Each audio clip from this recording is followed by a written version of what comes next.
Today's studio art, we are going to be talking about how we're going to sketch our 4x6 postcard that we are going to make out of linoleum printing. There are a couple things you have to do during the sketching process. Number one is to make a 4x6 square.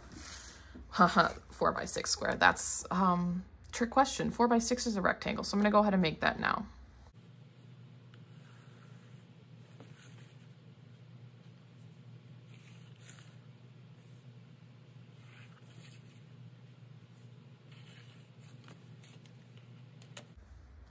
The next thing I need to do is choose my oxymoron. So I just introduced the project, and you know that we are going to be making the postcard about the oxymoron, so you can choose your own. Mine is going to be painfully beautiful. Getting off the list of it, that's the one that jumped out to me the most, like visually. So painfully beautiful, the immediate first two things I think about.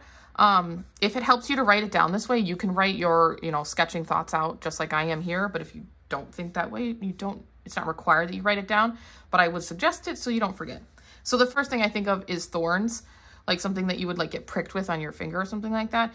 And something beautiful that goes along with thorns are roses. Now, obviously I didn't come up with it that fast. I've been thinking all day about what I would like to choose. So visually in my head, these were the two things that I settled on. So thorns and roses. Now I'm going to sketch a composition that has those two things together. Am I going to just come up with it out of thin air? No. Am I going to use the Google to try to find some images that already exist? Sure. Am I going to copy exactly what they have? No. I'm going to combine a picture of a rose, a picture of thorns, and some of my own design into the background, okay? So I'm going to take some things and be influenced by it, but I'm by no means going to copy the artwork that already exists out there.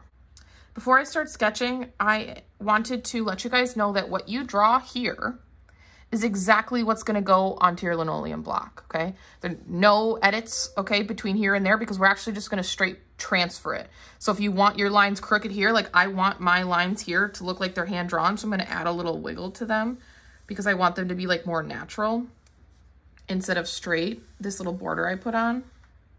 So I'm going to make that look more purposeful.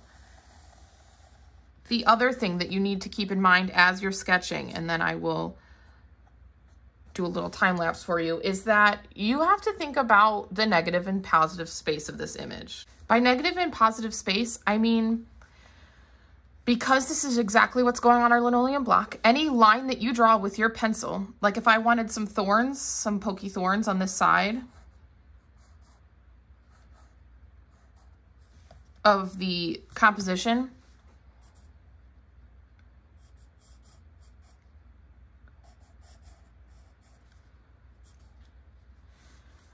the lines that I just made, if I wanted them black, I would have to carve everything else out, okay? Because any mark that you want black, you have to leave. You can't carve it out. So if my rose starts in the middle here in the center, if I want this line to print black, I'm going to leave it, and I have to carve out all the other space around it so that's just a line left, okay? So think about how much you're having to carve out, and I'll show you again on my finished sketch what that will look like.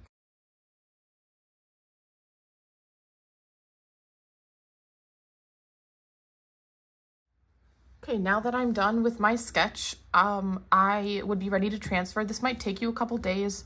Again, I did some thumbnail sketching. I actually did it up here beforehand, before I started on my final one, to try to figure out what I'd like to do. You are free to do that. As you can see, it's kind of the same idea. It just is less exact.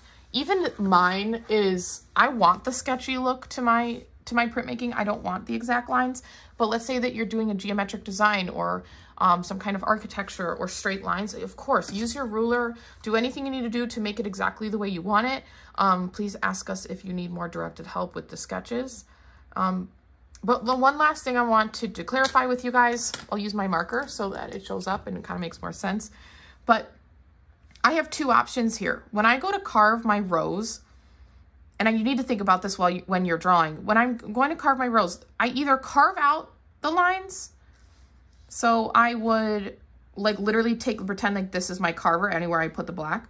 I would literally carve this line out and leave the rest on the linoleum block. If I did that, these black lines when I go to print would be white, because whatever you carve away is going to be white. If I wanted these lines to show up black and I wanted everything else to be white, I would carve out everything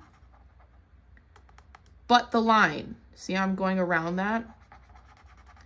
And then on the other side of it, right, I would have to, on this side of the petal, I would leave everything except the line that I drew with pencil. So I would carve all of this. It would go all the way over here, really. Okay, again, everywhere I just filled in black would be my carving out. So I'm going to put black marker.